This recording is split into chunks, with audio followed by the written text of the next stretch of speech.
ವೇದವಾಕ್ಯವನ್ನೆಲ್ಲ ಮೋದದಿಂದ ಕನ್ನಡದಿ ಓದಿಸುತ್ತ ಜನರ ವೇದಾಮತಿ ಕೆಡಿಸಿರುವ ಸಾಧು ನಿಜ ಗುಣಿಗೆ ಬಣಿಯುವೆನು, ಸಾಧು ನಿಜ ಗುಣಿಗೆ ಬಣಿಯುವೆನು. ನಿಜವನ್ನರಿಸುವ ನಿಜ ಗುಣಿಯ ಗ್ರಂಥವನ್ನು ನಿಜವಾಗಿ ಬೇಡಿ ನಿಜ ದೋರ್ಮನ ಒಳಗಿಸುವ ಸುಜನರಿಗೆ ನಿತ್ಯ ನಮಿಸುವೆನು, ಸುಜನರಿಗೆ ನಿತ್ಯ ನಮಿಸುವೆನು. ಬದ್ಧ ಜೀವರಿಗೆಲ್ಲ ಅದ್ವೈತ ಬೋಧಾದಿ ಸುತ್ತರನ್ನಾಗಿ ಗೈದ ಶ್ರೀ ನಡೆಸಿದ ಸಿದ್ಧರೊಡನೆಗೆ ತತನಂತೆ, ಸಿದ್ಧರೊಡನೆಗೆ ತತನಂತೆ ಬಾಳ ಬಲ ವೇದಾಂತಕ್ಕೆ ಸರಿ ಬಾಳ ಗರ್ಜನೆ ಕೇಳುವ ತನಕ ಬಾಳ ಕೂಗುತ್ತಲಿರ್ಪವೇ ಶಾಸ್ತ್ರವೆಂಬುವನು. ಬಾಳ ಶಕ್ತಿಯ ಶಿವ ಗರ್ಜನೆ ಬಾಳ ಕೇಳಿದ ಬಳಿಕ ಕೂಗವು, ಬಾಳ ಕೇಳಲು ಬೇಕು ವೇದ ಎಂಬ ಶಾಸ್ತ್ರವನ್ನು.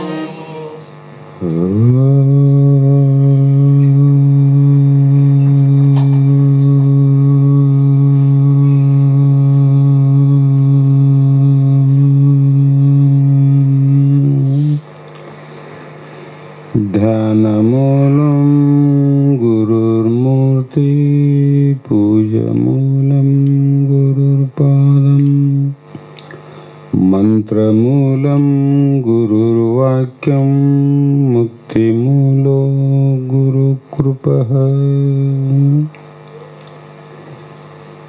ಜಗದಾದಿ ಜಗದ್ಗುರು ಅದ್ವೈತ ಸಾರ್ವಭೌಮ ಭಕ್ತರ ಮುಕ್ತರ ಕಲ್ಪವೃಕ್ಷ ಕಾಮಧೇನು ಸಿದ್ಧಾರೂಢ ಮಹಾಸ್ವಾಮಿಗಳ ಶ್ರೀಪಾದ ಪದ್ಮಗಳಿಗೂ,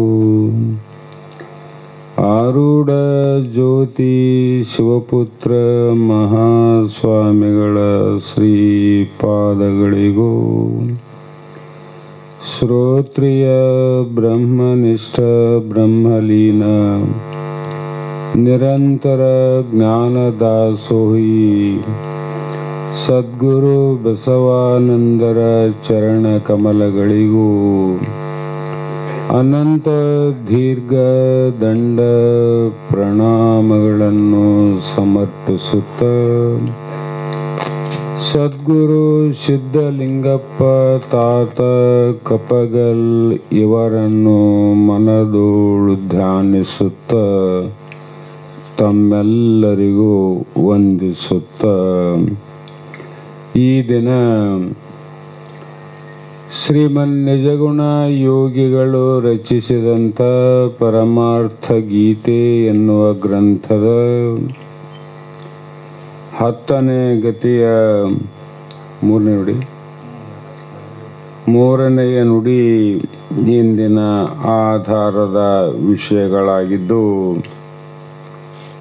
ಹಿಂದೆ ವಶಿಷ್ಠ ಮಹರ್ಷಿಗಳನ್ನು ಕುರಿತು ಶ್ರೀರಾಮಚಂದ್ರ ದೇವರು ಯಾವ ಸುಖೇಚ್ಛೆ ಸುವಿಚಾರ ತನುಮಾನಸ ಅಥವಾ ಅಸಂಗ ಅನ್ನುವಂಥ 3 ಭೂಮಿಕೆಯ ಸಾಧನೆಯಲ್ಲಿರುವಂಥ ಒಬ್ಬ ಸಾಧಕ ಕೇಳ್ತಾ ಕೇಳ್ತಾ ಆಪೇಕ್ಷ ಬಹಳಾದ ಆಯುಷ್ಯ ಇಲ್ಲ, ಆತ ತೀರಿ ಹೋದರೆ ಆತ ಮುಕ್ತನಾಗುವನು ಅಥವಾ ಮತ್ತೆ ಹುಟ್ಟಿ ಬರುವನು, ಹುಟ್ಟಿ ಬರುವುದಾದರೆ ಯಾವ ಜನ್ಮದಲ್ಲಿ ಬರುವನು, ಬಂದ ನಂತರ ಈ ಜನ್ಮದಲ್ಲಿ ಏನನ್ನು ಸಾಧನೆ ಮಾಡುವನು ಅನ್ನುವಂಥ ಹಲವು ಪ್ರಶ್ನೆಗಳನ್ನು ಕೇಳಿದಾಗ ವಶಿಷ್ಠ ಮಹರ್ಷಿಗಳು ರಾಮಗೆ ಹೇಳಿದರು, ನೋಡು, ಈ 3 ಭೂಮಿಕೆಯಲ್ಲಿ ಅಭ್ಯಾಸ ಮಾಡುವಂಥ ಯೋಗಿ ತನ್ನ ಭೂಮಿಕೆಯ ಫಲ ಸಿದ್ಧಿಸದೆ ಹೋದಲ್ಲಿ ಮಧ್ಯದಲ್ಲಿ ತನ್ನ ದೇಹ ಪತನವಾದರೆ, ಮಧ್ಯದಲ್ಲಿ ದೇಹ ಬಿಟ್ಟಿವಂತ ತಿಳ್ಕೋರಿ, ಅವನು ನರಕಾದಿ ದುರ್ಗತಿಯ ಜನ್ಮದಲ್ಲಿ ಹುಟ್ಟುವುದಿಲ್ಲ. ಪಾಪಾನುಗುಣದಿಂದ ಗಿಡಮರ ಕ್ರಿಮಿಯಾಗಿ, ಕೀಟ ಪತಂಗಾದಿಯಾಗಿ, ಆ ಪಕ್ಷಿ ಕುಲವಾಗಿ, ಮೃಗಜಾತಿಯಾಗಿ, ಪಶುರೂಪಾಗಿ ಏನು ಹೇಳ್ತಾ ಬಂದರ ಆ ಕನಿಷ್ಠವಾದ ಜನ್ಮದಲ್ಲಿ ನಾವು ಹುಟ್ಟೋದಿಲ್ಲ. ಪಾಪದ ಜನ್ಮದಲ್ಲಿ ಹುಟ್ಟೋದಿಲ್ಲ. ಎಲ್ಲಿ ಹುಡ್ತೀವಿ ಅಂದರೆ ಪುಣ್ಯದ ಜನ್ಮದಲ್ಲಿ ನಾವು ಹುಟ್ಟು ಬರ್ತೀವಿ. ಪುಣ್ಯದ ಜನ್ಮ ಯಾವುದು, ಪಾಪದ ಜನ್ಮ ಯಾವುದಂದರೆ ಮನುಷ್ಯ ದೇಹವನ್ನು ಬಿಟ್ಟ ನಂತರ ಎಲ್ಲವೂ ಪಾಪದ ದೇಹಗಳೇ, ಎಲ್ಲವೂ ಪಾಪ ಮಾಡಿ ಬಂದಂಥ ದೇಹಗಳು. ಈ ಮನುಷ್ಯ ಜನ್ಮ ಆದರೂ ಹಿಂದಿನ ಹಲವು ಜನ್ಮಗಳಲ್ಲಿ ಬಹಳ ಪುಣ್ಯವನ್ನು ಮಾಡಿ ಮಾಡಿ ಮಾಡಿ ಈ ಪುಣ್ಯಮಯವಾದ ಜಂತುನಾಂ ನರಜನ್ಮ ದುರ್ಲಭ. ಈ ಮಾನವ ದೇಹಕ್ಕೆ ಯಾಕೆ ಬಂದೀವಿ ನಾವಂದರೆ ನಮ್ಮಷ್ಟು ನಾವು ಹುಟ್ಟಬೇಕು ಮನುಷ್ಯರಾಗಂತ ಹುಟ್ಟಿ ಬಂದಿಲ್ಲ. ಹಿಂದೆ ಬಹಳ ಜನ್ಮದಲ್ಲಿ ಪುಣ್ಯವನ್ನು ಮಾಡಿದ ಕಾರಣ ಈ ಪುಣ್ಯಮಯ ಶರೀರವನ್ನು ತೊಟ್ಟುಕೊಂಡು ನಾವು ಹುಟ್ಟಿ ಬಂದೀವಿ. ಅಂದರೆ ಗಿಡ ಮರದಲ್ಲಿ ಯಾಕೆ ಹುಟ್ಟಲಿಲ್ಲ ಅಂದರೆ ಪಾಪ ಮಾಡಿಲ್ಲ, ಪುಣ್ಯ ಮಾಡಿವಿ, ಅದಕ್ಕೆ ಮನುಷ್ಯರಾಗಿ ಹುಟ್ಟೀವಿ. ಹೀಗೆ ಅವನು ಯಾಕೆ ಹುಟ್ಟೋದಿಲ್ಲ ಅಂದರೆ ಹಿಂದಿನ ಜನ್ಮದ ಪಾಪಗಳನ್ನು ತನ್ನ ಕೈಲಾದಷ್ಟು ಪುಣ್ಯವನ್ನು ಮಾಡಿ ಮಾಡಿ ಮಾಡಿ ಮಾಡಿ ಪಾಪವನ್ನು ನಾಶ ಮಾಡಿಕೊಂಡಾನ. ಪಾಪ ಹೆಂಗೆ ನಾಶ ಆಗ್ತದೆ? ಬೆಂಕಿ ಹತ್ತಿದಾಗ ಕಟ್ಟಿಗೆ ನಾಶ ಆಗ್ತಾವ. ಕಟ್ಟಿಗೆ ಬೆಂಕಿ ಹಚ್ಚದಲ್ಲ, ಕಟ್ಟಿಗೆ ಮೇಲೆ ಕಟ್ಟಿಗೆ, ಕಟ್ಟಿಗೆ ಮೇಲೆ ಕಟ್ಟಿಗೆ ಹೊಡ್ತಾ ಹೋದರೆ ಅವು ನಾಶ ಆಗೋದಿಲ್ಲ, ಕಟ್ಟಿಗೆ ಹಂಗೇ ಇರ್ತಾವ. ಬೆಂಕಿ ಹತ್ತಿತಿಲ್ಲ, ಅವು ನಾಶ ಆಗ್ತಾವ, ಬೂದಿ ಆಗ್ತಾವ. ನಾವು ಕೂಡ ಬಾಯಲ್ಲೇ ಮಾತನಾಡಿದರೆ ನಮ್ಮ ಪಾಪ ಹೋಗೋದಿಲ್ಲ. ಪುಂಡನ ಮಾತುಗಳನ್ನು ಒಂದರ ಮೇಲೆ ಒಂದು, ಒಂದರ ಮೇಲೆ ಒಂದು, ಒಂದರ ಮೇಲೆ ಒಂದು ಹೇಳ್ತಾ ಹೇಳ್ತಾ ಹೋದರೆ ಪಾಪ ಹೋಗೋದಿಲ್ಲ. ಅದಕ್ಕೆ ಪುಣ್ಯದ ಸೆಕೆ ಹತ್ತಬೇಕು. ಅದಕ್ಕೆ ನಿಜಗಣರು ದುರಿತ ಕರ್ಮವನ್ನು ಒಲ್ಲದಿರೋ ಪುಣ್ಯವನ್ನೇ ಮಾಡು. ಪುಣ್ಯ ಮಾಡೋದ್ರಿಂದ ಏನು ಪ್ರಯೋಜನ ಆಗ್ತದಂದ್ರೆ ಹಲವು ಜನ್ಮದ ಪಾಪ ಹೋಗ್ತದೆ. ಆ ಪಾಪ ಹೋಗೋದ್ರಿಂದ ಅವನಿಗೆ ಈ ಜನ್ಮದಲ್ಲಿ ಬಡತನ ಇದ್ರೂ ದುಃಖ ಆಗೋದಿಲ್ಲ, ಶ್ರೀಮಂತಿಕೆ ಬಂದ್ರೂ ಬಹಳ ಸುಖ ಪಡಂಗಿಲ್ಲ. ಅವನು ಶ್ರೀಮಂತಾಗಿನಂತೂ ಬಹಳ ಆನಂದ ಪಡಂಗಿಲ್ಲ, ಬಡವಾಗಿನಂತೂ ದುಃಖ ಪಡಂಗಿಲ್ಲ. ಯಾಕಂದರೆ ಬಡತನದ ದುಃಖವನ್ನು ತಾಳುವಂಥ ಶಕ್ತಿ ಬಂದಿರ್ತದೆ ಸದ್ಗುರುಗಳ ಸತ್ಶಾಸ್ತ್ರಗಳಿಂದ. ಶಾಸ್ತ್ರ ಕೇಳಿದ್ರೆ ಏನು ಲಾಭ ಆಗುತ್ತೆ ರೀ? ಏನು ಲಾಭ ಇಲ್ಲ. ದುಃಖವನ್ನು ತಡೆಯುವಂಥ ಶಕ್ತಿ ಬರ್ತದೆ. ಆರೋಗ್ಯವಾಗಿತ್ತು ದೇಹ ಅಂದರೆ ಏನು ಲಾಭ ರೀ ಅಂದರೆ ರೋಗವನ್ನು ತಡೆಯುವ ಶಕ್ತಿ ಬರ್ತದೆ ದೇಹಕ್ಕೆ. ಆರೋಗ್ಯವಾಗಿದ್ದರೆ ರೋಗವನ್ನು ತಡೆಗಟ್ತದ, ಬರಲಾರ್ದಂಗೆ ತಡಿತದ. ಅದೇ ಪ್ರಕಾರವಾಗಿ ಪುಣ್ಯ ಏನು ಮಾಡ್ತದಂದರೆ ಪಾಪವನ್ನು, ಪಾಪದ ದುಃಖ ಬರಲಾರ್ದಂಗೆ ತಡಿತದ, ತಡೆಯುವ ಶಕ್ತಿ ಇರ್ತದೆ. ಹೀಗೆ ಅವನು ಭೂಮಿಕಾ ಅಭ್ಯಾಸಕ್ಕೆ ಅನುಗುಣವಾದ ಸುರ ವಿಮಾನದಲ್ಲಿ ಆಗಲಿ ಅಥವಾ ಲೋಕಪಾಲಕರ ಪುರಗಳಲ್ಲಾಗಲಿ ಅಥವಾ ಮೇರು ಪರ್ವತಗಳಲ್ಲಾಗಲಿ ಎಲ್ಲಿ ಹುಟ್ಟಿ ಬರ್ತಾನಂತ ಜನ್ಮನೇ ಹೇಳ್ಯಾರ ನೋಡ್ರಿ. ಅವನು ಎಲ್ಲ ಪುಣ್ಯದಿಂದ ಅನುಭವಿಸಬೇಕಾದ ಎಲ್ಲ ಭೋಗಗಳನ್ನು ಅನುಭವಿಸಿ ಆಯಾ ಮೇಲಿನ ಲೋಕಕ್ಕೆ ಹೋಗಿ, ಅಂದರೆ ಮೇಲೆ ಇರುವಂಥ ಸ್ವರ್ಗಲೋಕ ಅದ. ನಾವು ಇದೊಂದೇ ಲೋಕ ಅಂತ ತಿಳ್ಕೊಂಡೇವು. ನಾವು ಮೊದಲು ಬೆಂಗಳೂರಿಗೆ ಹೋಗೋದಕ್ಕಿಂತ ಮುಂಚೆ ಯಾದಗಿರಿನೇ ಬಹಳ ದೊಡ್ಡದಂತ ತಿಳ್ಕೊಂಡೀವಿ. ಇದೇ ದೊಡ್ಡೂರಪ್ಪ, ಇದಕ್ಕಿಂತ ದೊಡ್ಡದು ಯಾವುದಿಲ್ಲ ಅಂತ. ಬೆಂಗಳೂರಿಗೆ ಹೋದ್ಮೇಲೆ ಗೊತ್ತಾಯ್ತು, ಯಾದಗಿರಿದು ಭಾಳ ಸಣ್ಣದು, ಅದಕ್ಕಿಂತ ಭಾಳ ದೊಡ್ಡದು ಅಂತ ಅನಿಸ್ತಿಲ್ಲ.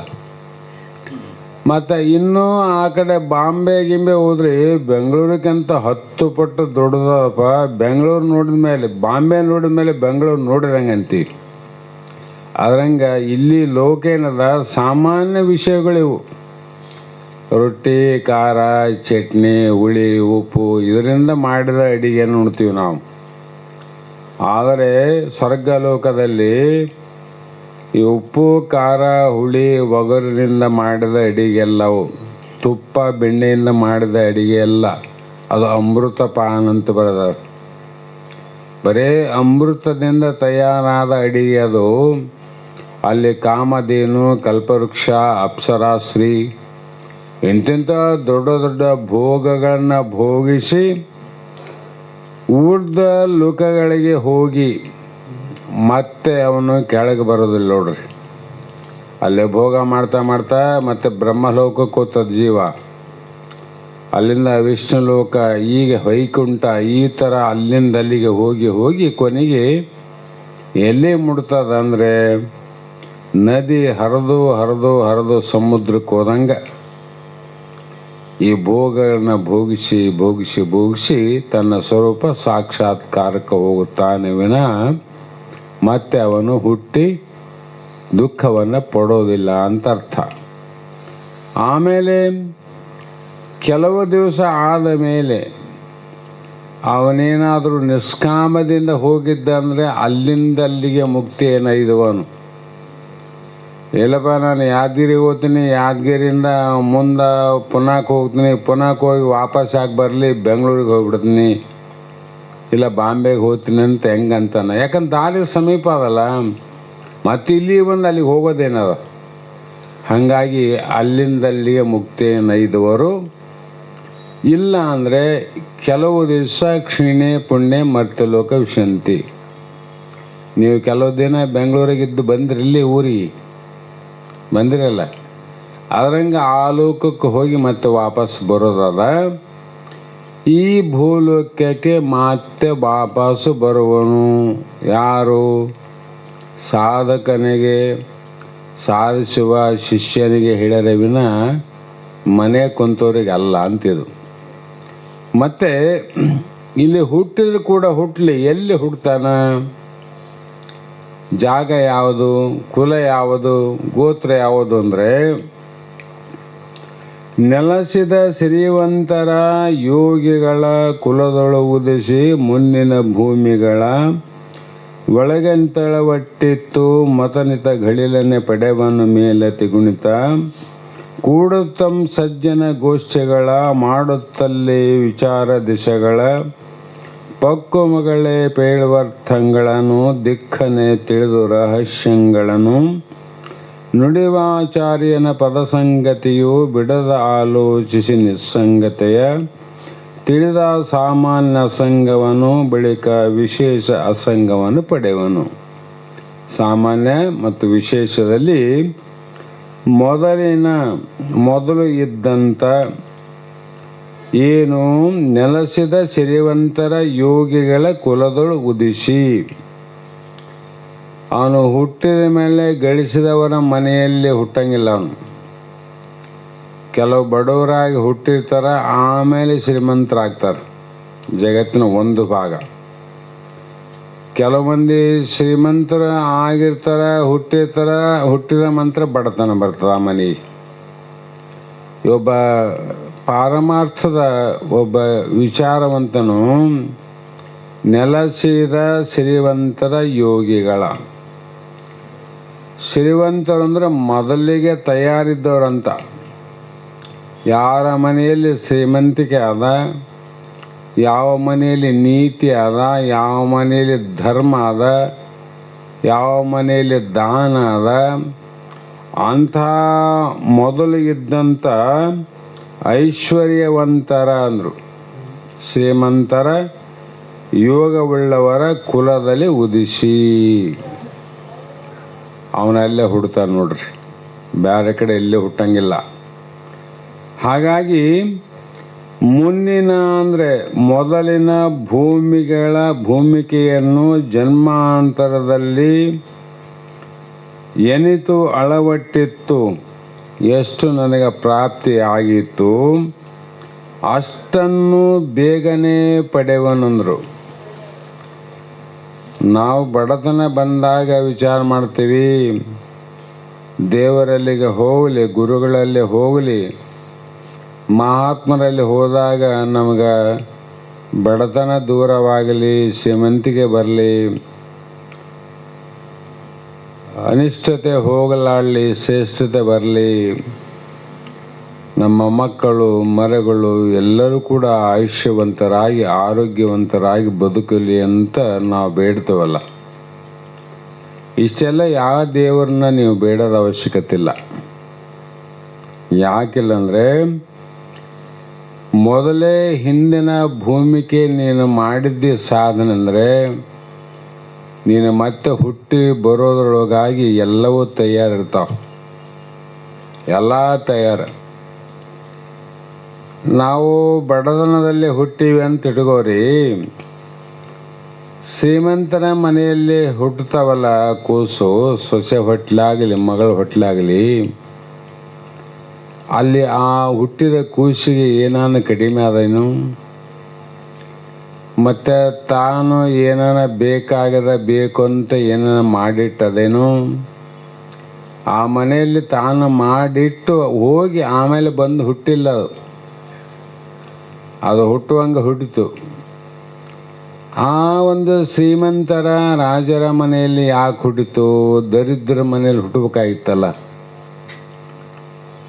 ಎಷ್ಟೋ ಜನ ಪಾಪಿಗಳು, ದರಿದ್ರರು, ಕಡುಬಡವರು ಹುಟ್ಟಿದ ತಕ್ಷಣ ಕೂಸಿಗೆ ಇಷ್ಟು ಎಣ್ಣೆ ಹಚ್ಚುವಂಥ ಶಕ್ತಿ ಇಲ್ಲದಂಥ ಕುಲದಲ್ಲಿ ಹುಡ್ತಾವೆ. ಹುಟ್ಟಿದ ತಕ್ಷಣ ಮರದಲ್ಲಿ ಹಾಕಿಕೊಂಡು ಭಿಕ್ಷೆಯನ್ನು ಬೇಡ್ತಾರೆ ತಂದೆ ತಾಯಿಗಳು. ಅಮ್ಮ ಕೂಸು ಹೆರಿಗೆ ಆಗ್ಯದ, ಏನು ಹಳೆ ಬಟ್ಟೆನ ಕೊಡ್ರಿ, ಸ್ವಲ್ಪ ಎಣ್ಣೆ ಕೊಡ್ರಿ, ಒಂದಿಷ್ಟು ದುಡ್ಡು ಕೊಡ್ರಿ ಅಂತ ಕೇಳ್ತಾರಿಲ್ಲ. ಇದು ಹುಟ್ಟ್ಯದ, ಅದು ಹುಟ್ಟ್ಯದ, ಇದ್ರ ಭೋಗ ಹಿಂಗ್ಯಾಕ, ಅದ್ರ ಭೋಗ ಹಂಗ್ಯಾಕ. ಅದು ಮನೆತನದ ಅಲ್ಲ, ಅದು ತಾನು ಮಾಡಿದ ಪುಣ್ಯ ತನಗೇ ಬಂದು ತಯಾರಾಗಿ ನಿಂತದ. ತಾನು ಮಾಡಿದ ದರಿದ್ರತೆ ತಾನು ಹುಟ್ಟೋದ್ರಾಗ ಬಂದು ಎದುರಿಗೆ ನಿಂತದ ನೋಡ್ರಿ. ನಾವಂತೀವಿ ಪುಣ್ಯ ಯಾರು ನೋಡ್ಯಾರಿ, ಪಾಪ ಯಾರು ನೋಡ್ಯಾರ, ಒಡ್ಡಿ ಜಪಟಿ. ಅಪದ್ದಕ್ಕೆ ಅಪ್ಪಣ್ಣೇನಿಲ್ಲ. ಇಲ್ಲಿ ಗೊತ್ತಾಯ್ತಿಲ್ಲ ಪುಣ್ಯ ಮಾಡಿದವರಿಗೆ ಏನಾದ ಲಾಭ, ಪಾಪ ಮಾಡಿದವ್ರಿಗೆ ಏನಾದ. ಇದು ಬಡತನದಲ್ಲಿ ಹುಟ್ಟಬೇಕಂತ ಇದು ಹುಟ್ಟಿಲ್ಲ, ಶ್ರೀಮಂತರ ಹೊಟ್ಟೆಯಲ್ಲಿ ಹುಟ್ಟಬೇಕಂತ ಅದು ಹುಟ್ಟಿಲ್ಲ. ಹುಟ್ಟುವಂಗೆ ಹುಟ್ಟುಬಿಟ್ಟು, ಆದರೆ ಭೋಗ ಇದಕ್ಕೆ ತಯಾರಾದ, ಇದಕ್ಕಿಲ್ಲ. ಆ ಕಾರಣದಿಂದ ಶ್ರೀಮಂತರ ಗರ್ಭದಲ್ಲಿ ಆಗಲಿ, ಮತ್ತು ನಿಷ್ಕಾಮಿಯಾಗಿದ್ದರೆ ಯೋಗಿಗಳ ಗರ್ಭದಲ್ಲಿ ಹುಟ್ಟುವ ನೋಡ್ರಿ. ಕಾಮಿಯಾಗಿದ್ದರೆ ಶ್ರೀಮಂತರ ಹೊಟ್ಟೆಯಲ್ಲಿ ಹುಟ್ಟಿ ಮತ್ತು ಭೋಗ ಅನುಭವಿಸ್ಬೇಕಲ್ಲ ಅವನು. ಆದರೆ ಅಪೇಕ್ಷೆ ಇಟ್ಕೊಂಡು ಹೋಗ್ಯಾನ, ಆ ಭೋಗ ಬೇಕು, ಅವನಿಗೆ ಭೋಗ ಪ್ರಾಪ್ತಿ ಆಗ್ತದೆ.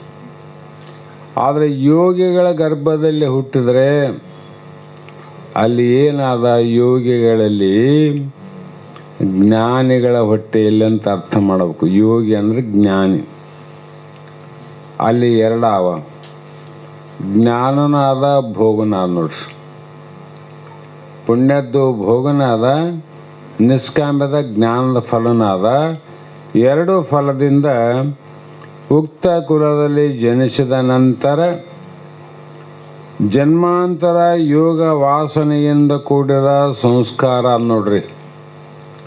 ಜನ್ಮಾಂತರ ಹಿಂದಿನ ಜನ್ಮದಲ್ಲಿ ಯಾವ್ಯಾವ ಜನ್ಮದಲ್ಲಿ ಏನೇನು ಸಂಸ್ಕಾರ ಅವ ಮಾಡಿದ ಸಂಸ್ಕಾರ, ಕರ್ಮ ಮಾಡಿದ್ದೇ ಸಂಸ್ಕಾರ ಇರ್ತದೆ. ಮೊದಲು ಪೂರ್ವ ಜನ್ಮದಲ್ಲಿ ಎಷ್ಟು ಯೋಗವನ್ನು ಸಂಪಾದನೆ ಮಾಡಿದ್ದನೋ ಅಷ್ಟು ಯೋಗ ಅವನಿಗೆ ಕ್ಷಣದಲ್ಲೇ ಪ್ರಾಪ್ತಿ ಆಗ್ತದೆ. ಸಾಧನೆ ಮಾಡೋದು ಬೇಕಾಗಿಲ್ಲ. ಯಾಕ್ರಿ ಹಂಗಾಗ್ತದಂದ್ರೆ, ಹಿಂದಿನ ಎಷ್ಟೋ ದಿನಗಳಲ್ಲಿ ತಾನು 90 ಲಕ್ಷ ಜಮಾ ಮಾಡ್ಯಾನ, ಅವಾಗಿಟ್ಟು ಈಗ ಒಂದು ಸಲ 1,00,000 ಜಮಾ ಮಾಡಿದ್ರೆ ಸಾಕು, 1 ಕೋಟಿ ಆಗ್ಬಿಡುತ್ತೆ ಅವನಿಗೆ. ಇವತ್ತ ಕೋಟಿ ಕಟ್ಟಿನೇನು ಇಲ್ಲ, ಅವಾಗಿಷ್ಟು ಇವಾಗೆಷ್ಟು ಒಮ್ಮೆಲೆ ಜಮಾ ಮಾಡಿದ್ರೆ ಕೋಟಿ ಅಂತ ಲೆಕ್ಕ ಮಾಡ್ತಾರೆ. ಯಾವಾಗನೇ ಜಮಾ ಮಾಡು, ಅದ ಭರ್ತಿ ಆದಾಗ ಕೋಟಿ ನಿಂದೆ ಅಂದ್ಬಿಡ್ತಾರೆ ಅವರು. ಅದರಿಂದ ಯಾವ ಜನ್ಮದಲ್ಲಿ ಪುಣ್ಯನ ಮಾಡಿರು, ಈ ಜನ್ಮದಲ್ಲಿ ಪುಣ್ಯ ಪೂರ್ಣ ಆಯಿತು ಅಂದರೆ ಅಲ್ಲಿ ಮತ್ತೆ ಬಿಟ್ಟಲ್ಲಿಂದ ಪ್ರಾರಂಭ ಮಾಡುವನು.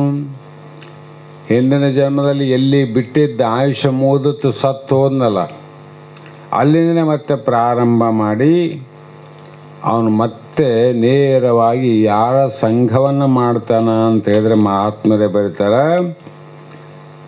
ನುಡಿವ ಆಚಾರ್ಯನ ಪದಸಂಗತಿಯು ಬಿಡದ ಆಲೋಚಿಸಿ ನಿಸ್ಸಂಗತಿಯು.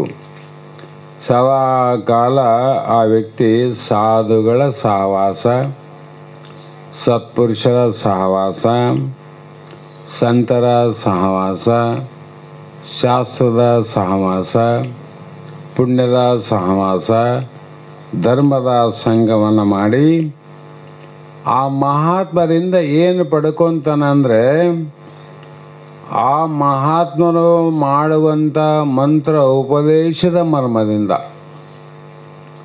ಮಹಾತ್ಮರು ಏನು ಮಾಡ್ತಾರೆ? ಮಂತ್ರೋಪದೇಶ ಮಾಡ್ತೇವಿಲ್ಲ. ಮಂತ್ರ ಉಪದೇಶನ ಯಾಕೆ ಮಾಡಬೇಕು ಅಂದರೆ, ಕಾಯಬಿಡಿದ ಆತ್ಮರಾಶಿಗೆ ಪರತರ ಮುಕ್ತಿಗೆ ಉಪಾಯವಿದು ನಿಜ ಶಿವ ಮಂತ್ರವಣ್ಣ.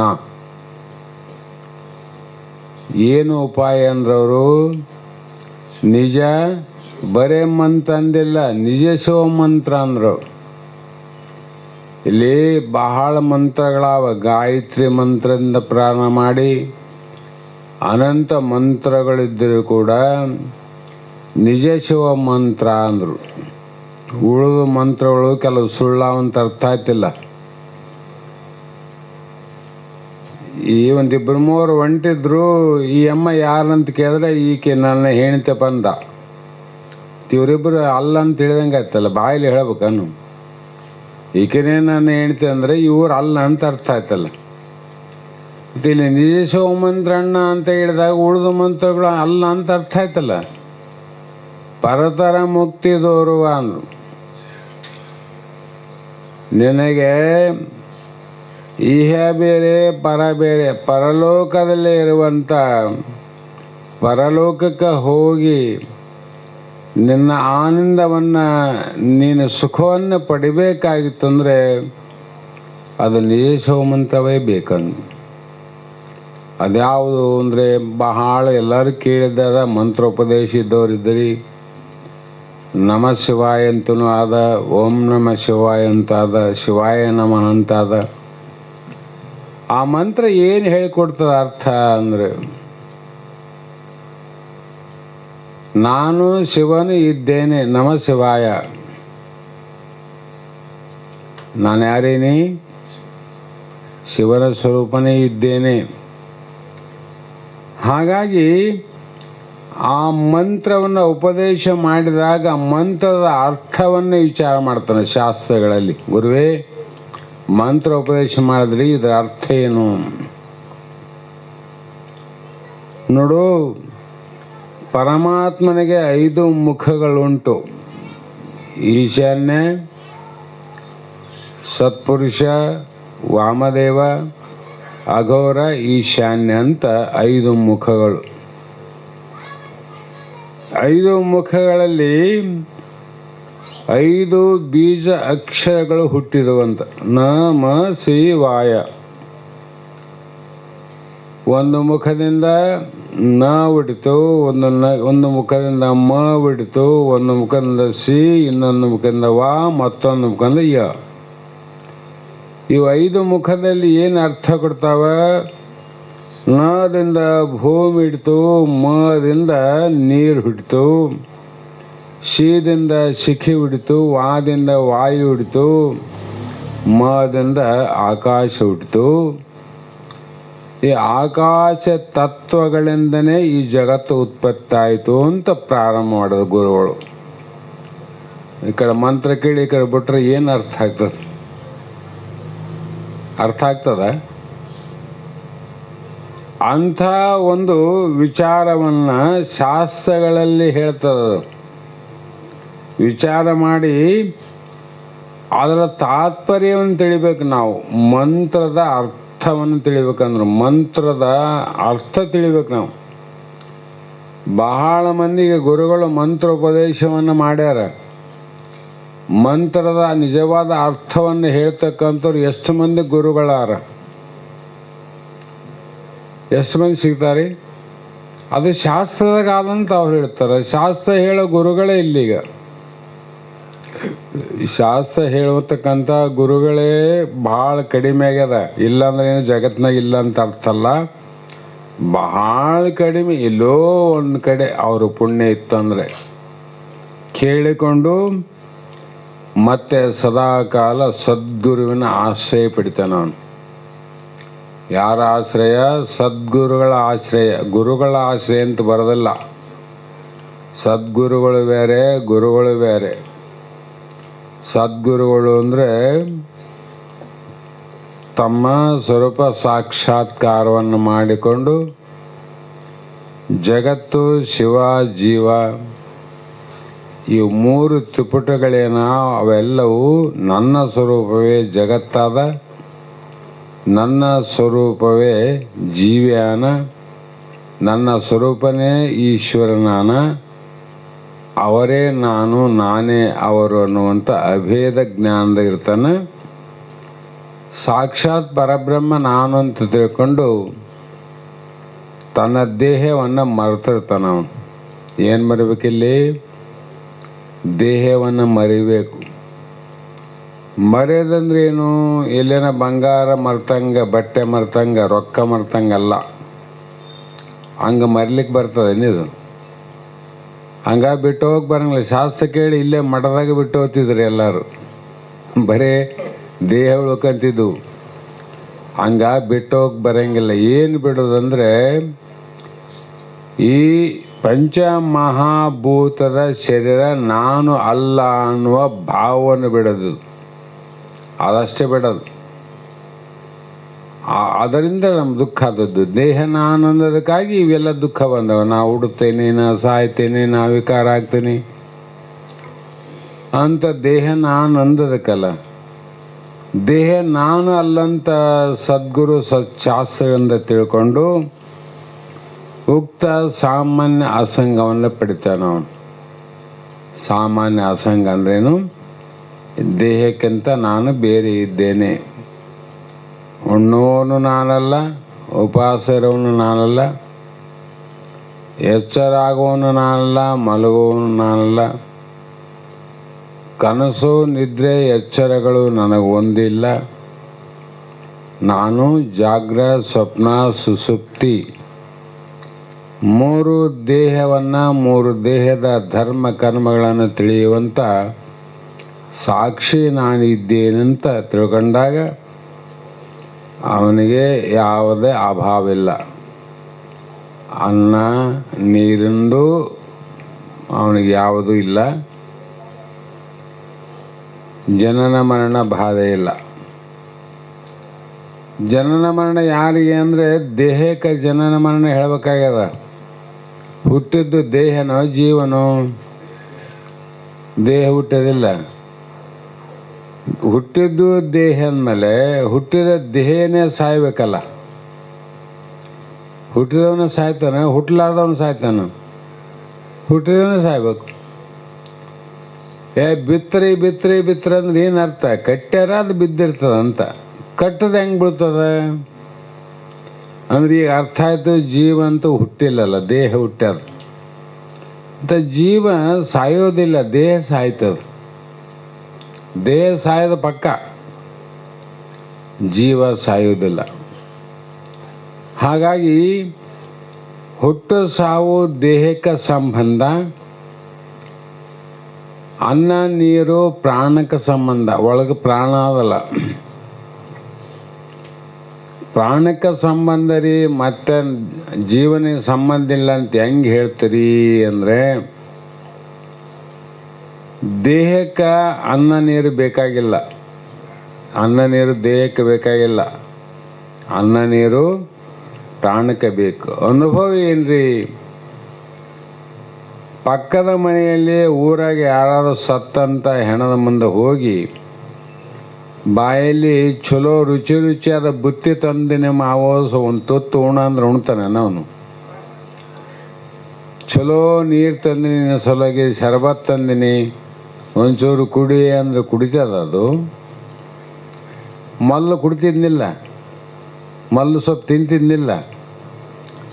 ಈಗ ಇವು ಬಡಕನ ಎದೆಯೋದೆ ಬಡಕಂತ ಆಯಮ್ಮ ತಂದಿನಿ ನೋಡು ತಿನ್ನು ಕುಡಿ ಅಂತಳ, ಅದೇನಿಲ್ಲ. ಯಾಕಂದರೆ ಬಹಳ ಜುಲುಮೆ ಮಾಡಿ ಬಾಯಿ ತೆರೆದ ಹಾಕಿದ್ರೆ ಬಚ್ಚಲ್ದಾಗ ನೀರು ನಿಂತಂಗೆ ಬಾಯಿಗಿರ್ತವೇನು ಒಳಗೆ ಹೋಗಂಗಿಲ್ಲ.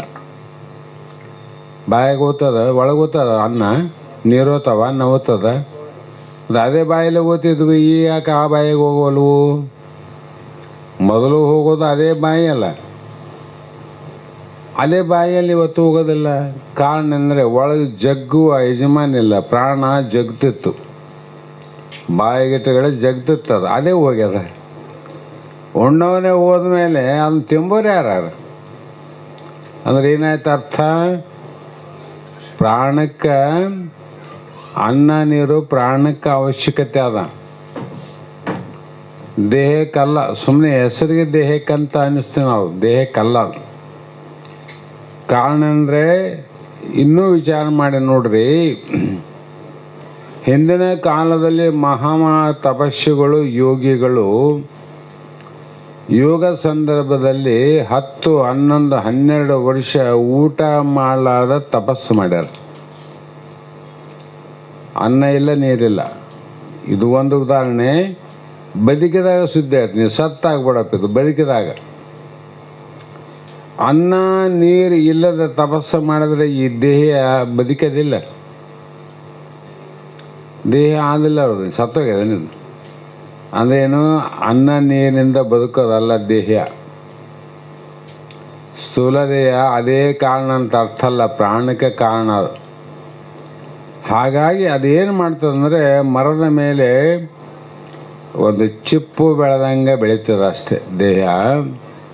ಬೇವಿನ ಗಿಡ, ಅದ ಗಿಡದ ಮೇಲೆ ತೊಗಟೆ ಇರ್ತದೆ, ಬೇವಿನ ತೊಗಟೆ ಅಂತ. ಅದ್ರಂಗೆ ಅದರ ಬಿಟ್ಟಂಥ ಸ್ಥೂಲ ಏನದ, ಅದು ನಾವು ಅನ್ನ ಊಟ ಮಾಡಿದಾಗ 3 ಭಾಗ ಆಗ್ತದೆ. ಅನ್ನದ ರಸದಿಂದ ಸ್ವಲ್ಪ ವೀರ್ಯ ಆಗ್ತದೆ, ಅದರಿಂದ ಶುದ್ಧವಾದ ಮನಸ್ಸು ಆಗ್ತದೆ. ಇನ್ನೊಂದು ಆದರೂ ಕೂಡ ಇಲ್ಲಿ ಮುಖ್ಯವಾದದ್ದು ಯಾವುದರಿಂದ ದೇಹಕ್ಕೆ ಅನ್ನ ಕಾರಣ ಆಯ್ತಂದ್ರೆ 2-3 ಪ್ರಕಾರ ಕೆಲಸ ಮಾಡ್ತದೆ. ಇನ್ನೊಂದು ಪೂರ್ತಿ ಕನಿಷ್ಠವಾದ ಭಾಗ ಮಲರೂಪದಿಂದ ಹೊರಗೆ ಬರ್ತದೆ. ಶೇಂಗಾದಲ್ಲಿ ಎಣ್ಣೆ ತೆಗೆದ್ಮೇಲೆ ಹಿಂಡಿ ಹೊರಗೆ ಬರುತ್ತಿಲ್ಲ, ಎಣ್ಣೆ ತೆಗೆದ್ಮೇಲೆ ಹಿಂಡಿ ಆಯ್ತದ, ಏನಿಲ್ಲ.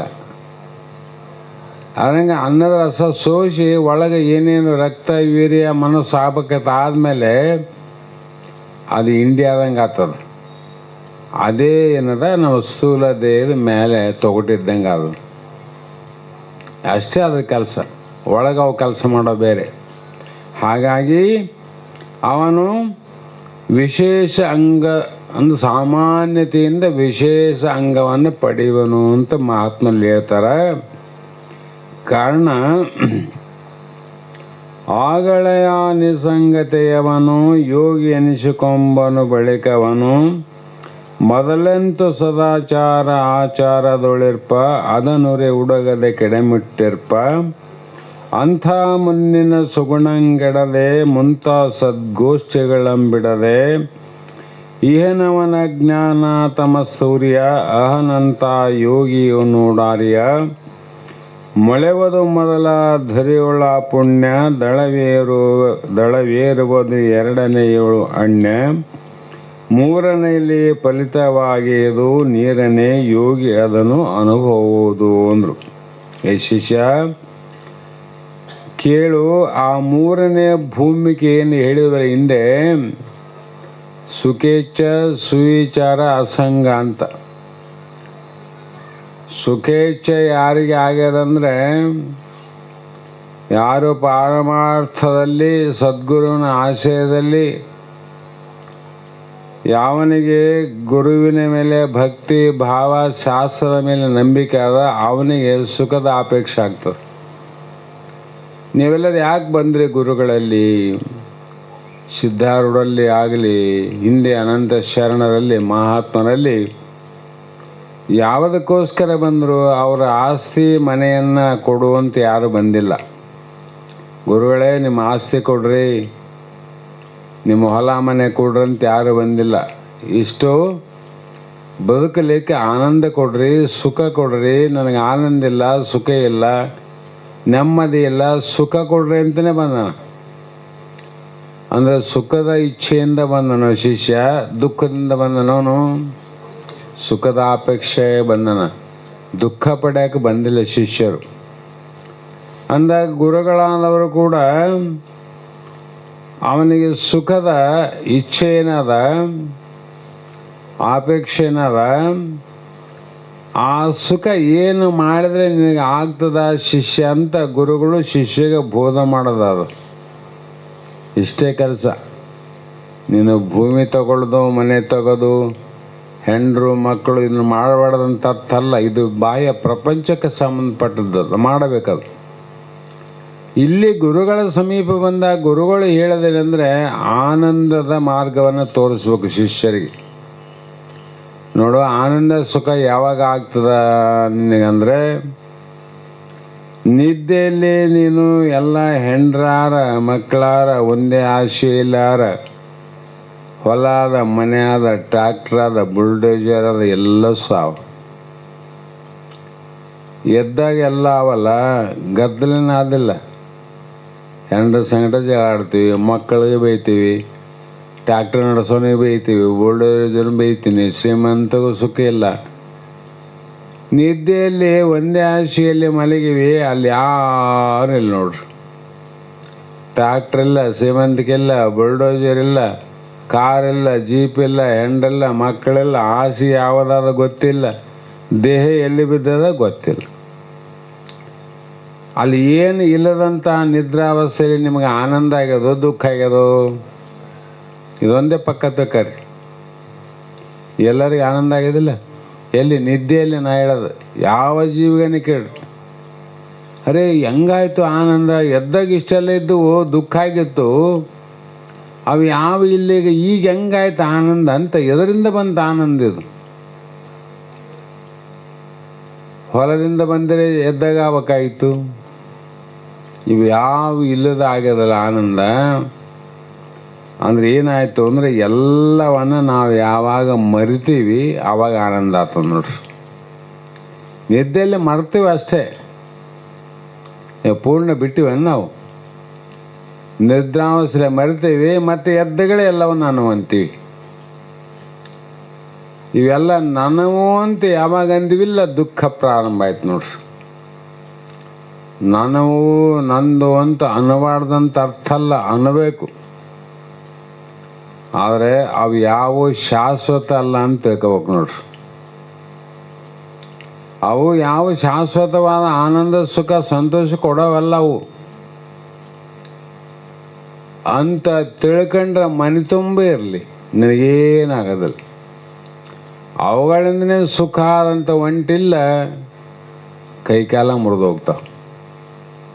ಯಾಕಂದ್ರೆ ಅಲ್ಲೇ ಸುಖ ಇದ್ದರೆ ನಿದ್ದೆಗೆ ಆಗಬಾರ್ದಾಗಿತ್ತು. ನಿದ್ದೆಗೆ ಆದ್ಮೇಲೆ ಇವುಗಳಿಲ್ಲ ಅಂತ ಅರ್ಥ ಮಾಡ್ಕೋಬೇಕು. ಮಾಡಂಗೆ ಪ್ರಪಂಚ ಮಾಡಬೇಕು. ಯಾಕಂದರೆ ಜಾಣನು ಲೌಕಿಕ ಪರಮಾರ್ಥ ಎರಡನ್ನು ಕೂಡಿ ನಡೆಸುತ್ತೇನು ಇಂತು ಅಂತ ನಿಜಗೊಂಡು ಬರ್ದಾರೆ. ಲೌಕಿಕವನ್ನು ಯಾತಕ್ಕಾಗಿ ಮಾಡಬೇಕು ನಾವು ಅಂದರೆ ಹಣ ಸಂಗ್ರಹಕ್ಕಾಗಿ ಲೌಕಿಕದಲ್ಲಿ ವ್ಯಾಪಾರ ವ್ಯವಹಾರ ದುಡಿಬೇಕು. ಇದಕ್ಕೆ ದುಡ್ಡು ಸಂಪಾದನೆ ಮಾಡೋಕ್ಕೆ. ದುಡ್ಡು ಇದ್ದಿಲ್ಲ ಅಂದರೆ ಜಗತ್ತಿನಲ್ಲಿ ಏನು ಮಾಡೋಕ್ಕೆ ಸಾಧ್ಯ ಇಲ್ಲಲ್ಲ. ದುಡ್ಡೇ ದೊಡ್ಡಪ್ಪ ಈ ಕಾಲದಲ್ಲಿ. ನಾವು ಚಂದ ಬದುಕಬೇಕು, 4 ಮಂದಿ ಅಂದಂಗೆ ಹಸಿವು ನೀರಡಿಕೆಯಿಂದ ಬಳಲಾರದೆ, ಚಳಿ ಗಾಳಿ ಮಳೆ ತಾಳಲಾರದೆ ಸ್ವಲ್ಪ ಆರಾಮಾಗಿ ಇರಲಿಕ್ಕೆ ವ್ಯವಸ್ಥೆ ಮಾಡಿಕೊಳ್ಳೋದಕ್ಕೋಸ್ಕರ ಹಣ ಬೇಕು. ಅದಕ್ಕಾಗಿ ಲೌಕಿಕವನ್ನು ಮಾಡ್ಬೇಕು. ನಾವು ಅಂದಾಗ ಮತ್ತೆ ಇಲ್ಲಿ ವಿಚಾರ ಮಾಡಬೇಕು, ಗೃಹಸ್ಥಾಶ್ರಮದವರ ವಿನ ಸನ್ಯಾಸಿಗಳಿಗೆ ಸಂಬಂಧ ಅಲ್ಲಿದು. ಅವ್ರಿಗೆ ಹೆಂಡ್ರ ಮಕ್ಕಳ ಅವ್ರಿಗೆ ಹಾಕ್ಬೇಕು ದುಡಿಯೋದು, ಗೃಹಸ್ಥಾಶ್ರಮ ಬೇಕಲ್ಲ. ಮತ್ತು ಧನ್ಯೋ ಗೃಹಸ್ಥ, ನೀನು ಬದುಕಿ ನೀನು ಸುಖಿಸಿ ಇನ್ನೊಬ್ಬರ ದುಃಖವನ್ನು ಕಳೆಯುವಂಥ ಶಕ್ತಿಗೆ ದಾನ ಧರ್ಮವನ್ನು ಮಾಡುವಂಥವನು ನೀನೇ, ಗೃಹಸ್ಥಾಶ್ರಮನೇ. ಗೃಹಸ್ಥೇ ಗೃಹಿಣಿ ಅಂತ ಬರೀತಾರೆ.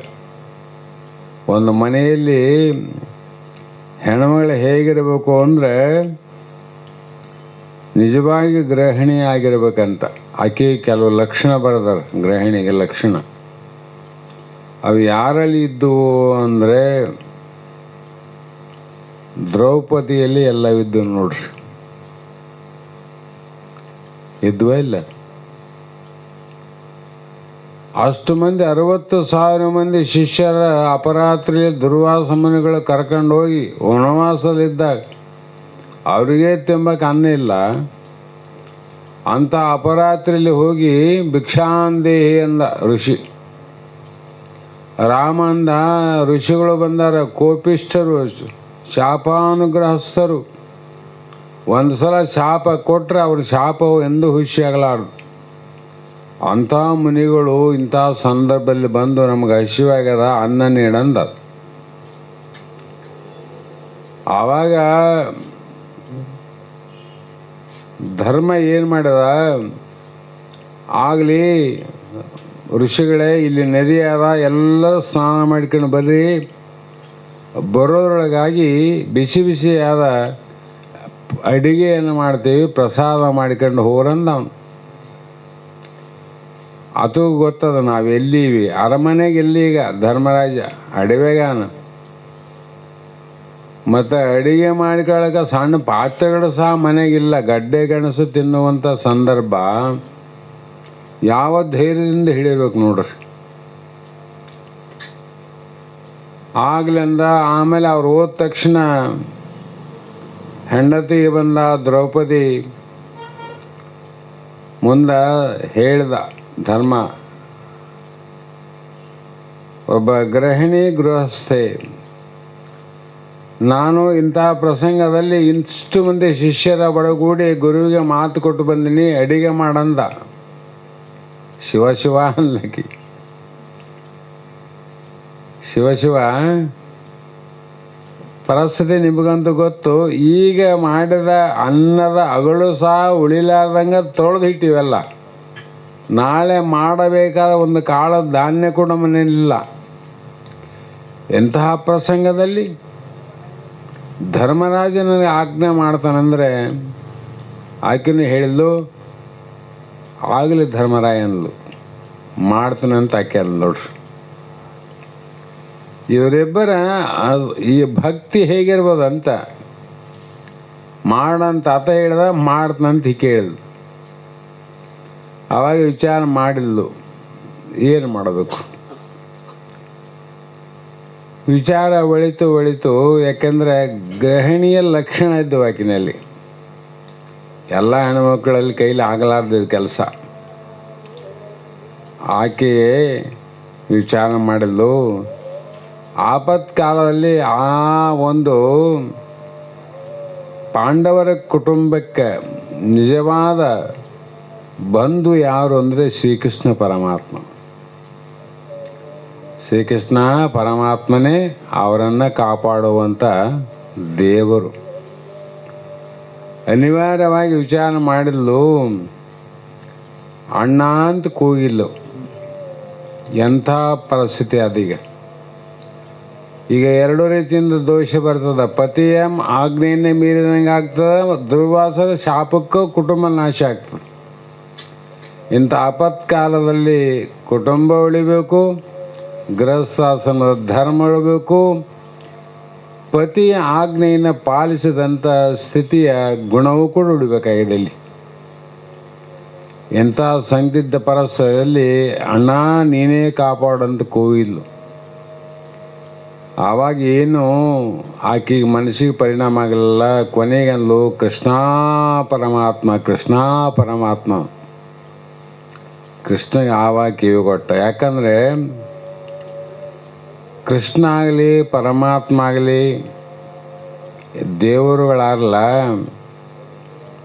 ಅವನು ಯಾರ ಪರವಾಗಿ ಅಂದರೆ ಭಕ್ತವತ್ಸಲ ಅಂತ ಬರೆದಾರೆ.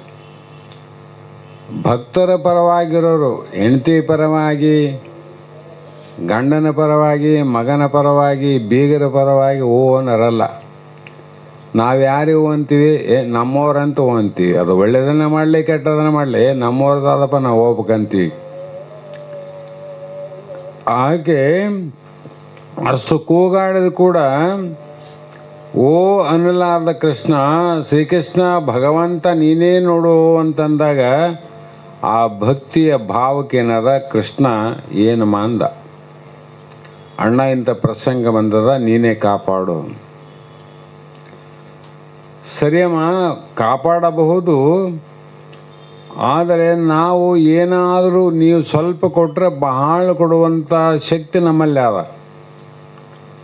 ಅದನ್ನು ಪಡಿಬೇಕಾದ್ರೆ ನೀವು ಮೊದಲು ಏನನ್ನು ಕೊಡಬೇಕಂದ. ಇದು ನೋಡಂಗ ನೀವು ಪಡಿಬೇಕಾದ್ರೆ ಮೊದಲು ಏನನ್ನು ಕೊಡಬೇಕು. ಅಪ್ಪ ನಿನ್ನಿಂದ ಸಿರಿಯನೆತ್ತಳವಲ್ಲೇ ಕರಿಯನೆತ್ತಳವಲ್ಲೇ ಹಿರಿದಪ್ಪ ರಾಜ್ಯವನ್ನೆತ್ತಳವಲ್ಲೇ ಅವು ಯಾವ ಕೇಳಕತ್ತಿಲ್ಲ ನಿನ್ನಲ್ಲಿ, ಒಂದಿಷ್ಟು ಅನ್ನ ಕೇಳಕತ್ತೀನಿ ಅಷ್ಟೆ.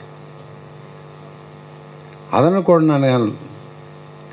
ಅದನ್ನು ಕೊಡಬೇಕಾದ್ರೆ ಅದನ್ನು ಸ್ವಲ್ಪ ಅದನ್ನು ನೀ ಕೊಡ್ಬೇಕನ್ಲಕ್ಕೆ.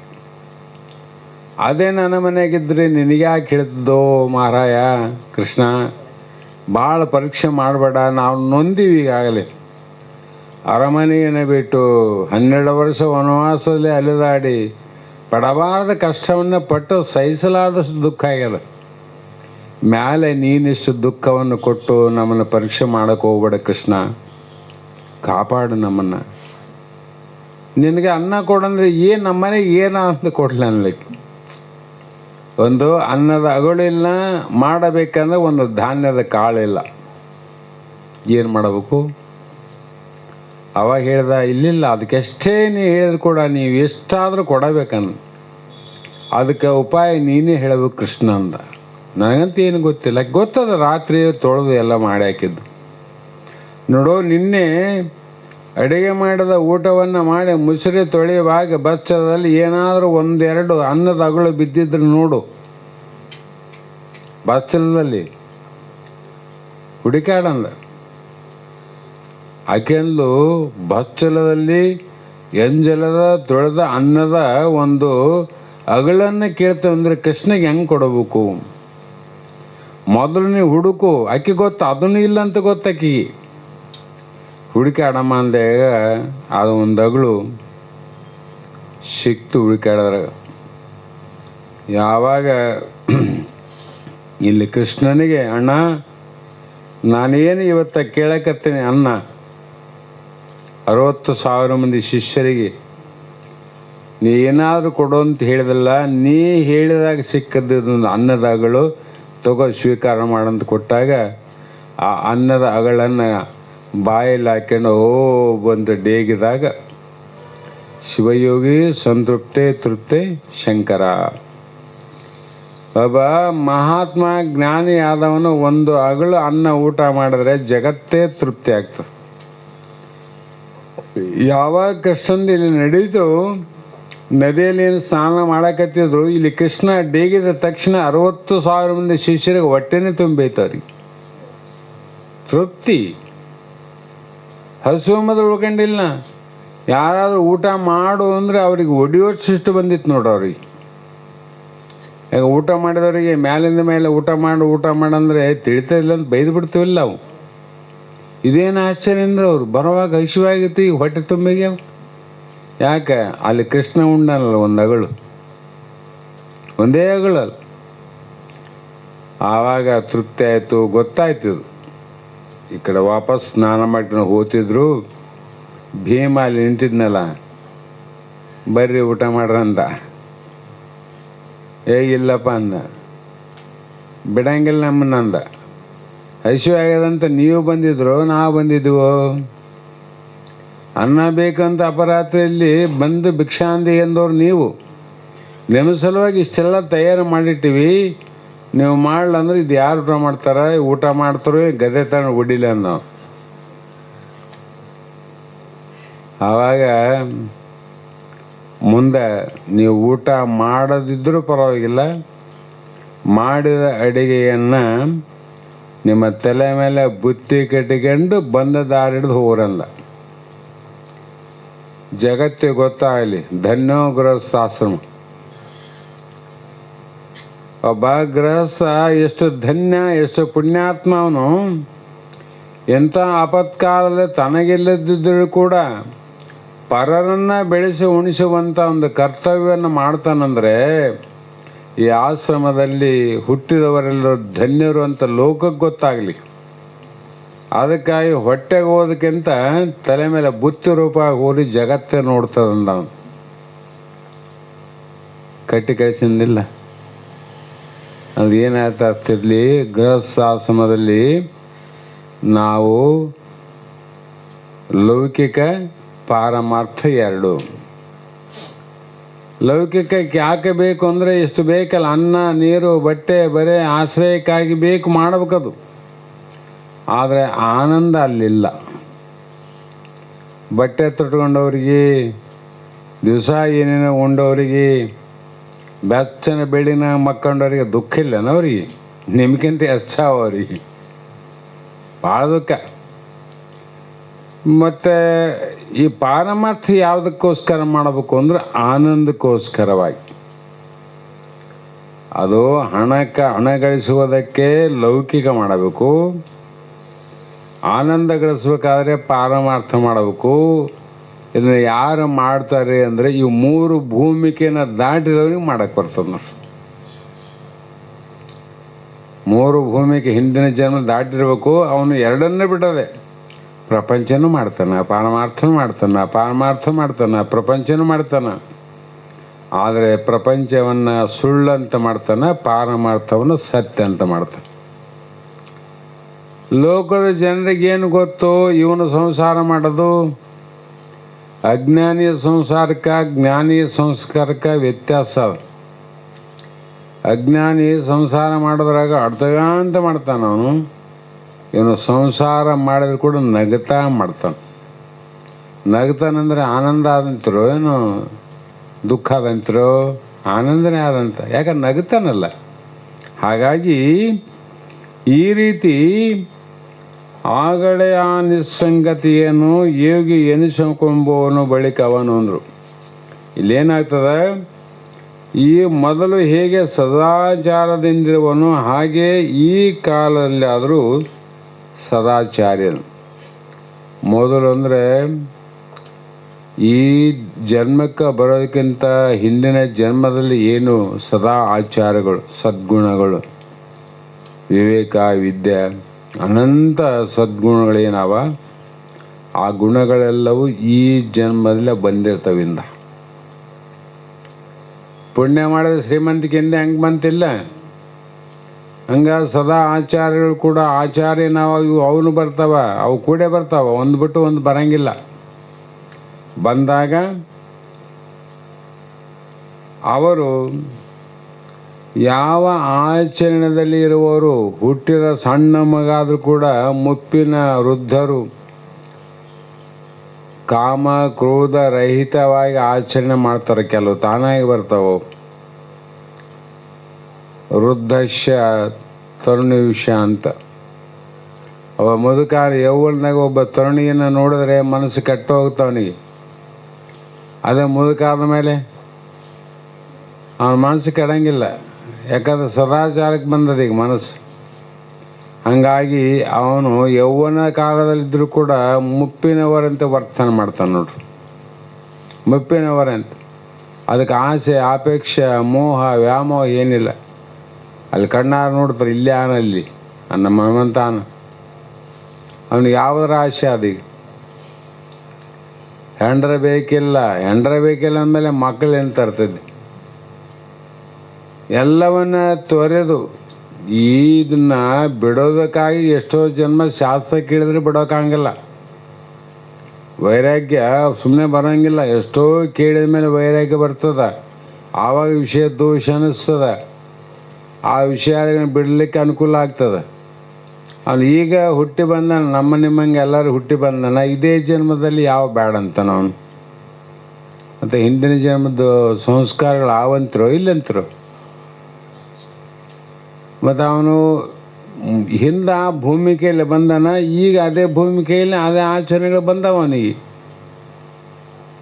ಹೀಗೆ ವಿಚಾರ ಮಾಡಿ ಶಾಸ್ತ್ರದ ಆಚರಣೆಯಂತೆ ಸಮ್ಮತವಾಗಿರುವನು.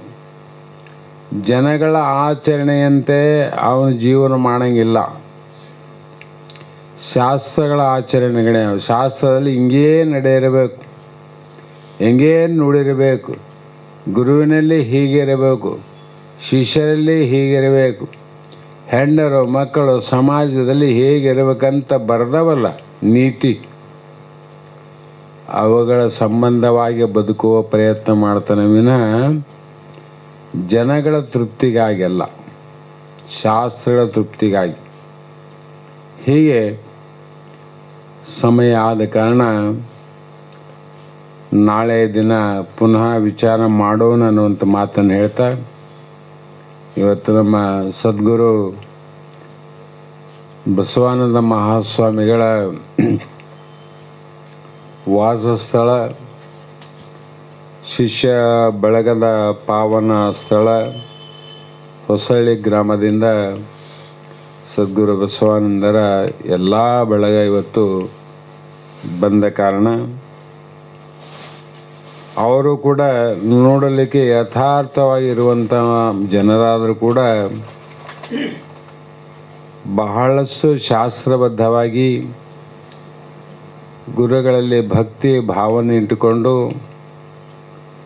ತಮ್ಮ ನಿಜ ಜೀವನದ ಅನಂತ ಕಷ್ಟದ ಸಮಯದಲ್ಲಿ ಕೂಡ ಅವುಗಳನ್ನು ಬದಿಗಿಟ್ಟು ಗುರುವಿನ ಕಾರ್ಯದಲ್ಲಿ ಎಲ್ಲವನ್ನ ಮರೆತು ಅವರು ನೋಡಲಿಕ್ಕೆ ಬಡವರಾದರೂ ಕೂಡ ಮನಸ್ಸು ಕೋಟ್ಯಾಧೀಶ್ವರನ ಮನಸ್ಸಿನಂಗೆ ಅವ. ಮನಸ್ಸು ನೋಡಕ್ಕೆ ಬಡವರಾವ, ಅವರು ಮನಸ್ಸು ನೋಡಿದ್ರೆ ಕೋಟ್ಯಾಧೀಶ್ವರ ಇದ್ದಂಗೆ ಅವ್ರು. ಹಾಗಾಗಿ ಅಂಥ ಹೃದಯವಂತರು ಸದ್ಗುರು ಬಸವಾನಂದರ ಮತ್ತು ತಮ್ಮೆಲ್ಲರ ಕೃಪಾಶೀರ್ವಾದದಿಂದ ಅವರಿಗೆ ಆಯುಷ್ಯ ಆರೋಗ್ಯ ಭಗವಂತ ಕೊಡಲಿ. ಈ ಜನ್ಮದಲ್ಲಿ ಮುಕ್ತಿ ಮಾರ್ಗವನ್ನು ಹಿಡಿದು ಅವರ ಕುಟುಂಬ ಸಹಿತವಾಗಿ ಆಯುಷ್ಯ ಆರೋಗ್ಯವನ್ನು ಕೊಟ್ಟು ಸದ್ಗುರುನಾಥ ಬಸವಾನಂದ ಮಹಾಸ್ವಾಮಿಗಳು ಅವರೆಲ್ಲರನ್ನು ಕಾಪಾಡಲಿ ಅಂತಕ್ಕಂಥ ಭಾವವನ್ನು ವ್ಯಕ್ತಪಡಿಸಿ, ಇದೇ ತಿಂಗಳು 24, 25, 26ನೇ ತಾರೀಕು ನೀರಮಾನ್ಯ ಗ್ರಾಮದ ಸದ್ಗುರು ಬಸವಾನಂದರ ಸುಕ್ಷೇತ್ರದಲ್ಲಿ ಪ್ರತಿ ವರ್ಷದಂತೆ 19ನೇ ವರ್ಷದ ವಾರ್ಷಿಕ ಪುಣ್ಯ ಸ್ಮರಣೋತ್ಸವ ಕಾರ್ಯಕ್ರಮ ನಡೀತದೆ. ಆ ಕಾರ್ಯದಲ್ಲಿ ಬಹಳ ವಿಶೇಷವಾಗಿ ಯಾವ ಬಿಜಾಪುರ ಷಣ್ಮುಖ ಆರೂಢ ಮಠದ ಹಾಗೂ ಹುಬ್ಬಳ್ಳಿಯ ಶಾಂತಾಶ್ರಮದ ಒಡೆಯರಾದಂಥ ಅಭಿನವ ಸಿದ್ಧಾರೂಢ ಮಹಾಸ್ವಾಮಿಗಳ ಆದಿಯಾಗಿ ಬಾಗಲಕೋಟೆಯ ಪರಮಾರೂಢ ಮಹಾಸ್ವಾಮಿಗಳ ನೇತೃತ್ವದಲ್ಲಿ ಇನ್ನೂ ಹಲವು ಮಹಾತ್ಮರ ಸಮಾಗಮ ಸಮಕ್ಷಮದಲ್ಲಿ 3 ದಿನ ಕಾರ್ಯಕ್ರಮ ನಡೀತದೆ. ಆ ಕಾರ್ಯಕ್ರಮದಲ್ಲಿ ತಾವೆಲ್ಲರೂ ತಪ್ಪದೆ ಭಾಗಿಗಳಾಗ್ರಿ. ಆ ಭಗವಂತ ಇಲ್ಲಿ ಏನೇನು ನಷ್ಟ ಆಗ್ತಿದ್ರೆ ಅಲ್ಲಿ ನಿಮ್ಗೆ ಭರ್ತಿ ಆಗ್ತದೆ. ನೆರೆಯಾಗ ಅವರು ಸ್ನಾನ ಮಾಡ್ಯಾರ, ಕೃಷ್ಣ ಇಲ್ಲಿ ಊಟ ಮಾಡಿದ್ರೆ ಅವರು ಹೊಟ್ಟೆ ತುಂಬ್ಯಾರ. ಅದಂತೆ ನಿಮಗೇನಾದ್ರೂ ಆಪೇಕ್ಷೆಗಳೇನವ ಅಲ್ಲಿ ಬಸವಾನಂದರ ಮೇಲೆ ಹಾಕಿ ಅಪ್ಪ ನೀನೇ ನೋಡು ಅಂತ ಹೇಳಿದರೆ ನಿಮ್ಮ ಎಲ್ಲ ಕಾರ್ಯಗಳು ಕೃಷ್ಣ ಯಾವ ರೀತಿ ದ್ರೌಪದಿಯನ್ನು ರಕ್ಷಣೆ ಮಾಡದಂತೆ ಎಲ್ಲರನ್ನು ರಕ್ಷಣೆ ಮಾಡುವಂಥ ಸಾಮರ್ಥ್ಯ ಶಕ್ತಿ ಸದ್ಗುರು ಸಿದ್ಧಾರೂಢ ಮಹಾಸ್ವಾಮಿ ಬಸವಾನಂದರಿಗೆ ಉಂಟು ಅಂತಕ್ಕಂಥ ಮಾತನ್ನು ಹೇಳ್ತಾ ತಾವೆಲ್ಲರೂ ಭಾಗಿಗಳಾಗಿ ಕೃಪಾ ಆಶೀರ್ವಾದನ ಪಡೆದುಕೊಳ್ರಿ ಅಂತ ಹೇಳ್ತಾ ಮಂಗಲವನ್ನು ಹೇಳ್ರಿ.